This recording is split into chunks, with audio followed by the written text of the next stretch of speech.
আজকে হচ্ছে পুকুর রেজাল্ট ছিল, তো আমি পুকুর স্কুল থেকে এসেছে এখন এখানে। এবার আমি পুকুর সঙ্গে কথা বলবো, রেজাল্ট কেমন হলো দেখি। আমি বাড়িতে বসে ওয়ার্ক ফ্রম হোম করছিলাম।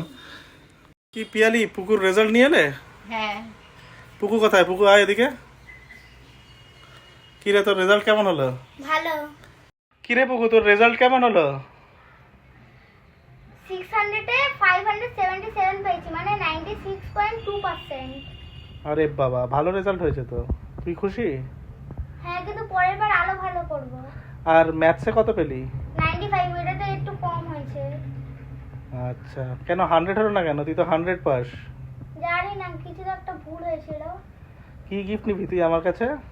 যা দেবে। যা দেবো তাই নিবি, কোনো চাহিদা নেই? ভালো ছেলে। পিয়ালি, তোমার কেমন লাগলো রেজাল্টটা? ভালো হয়েছে, আর একটু ভালো চাই। গুড বেটার চাই। গুড।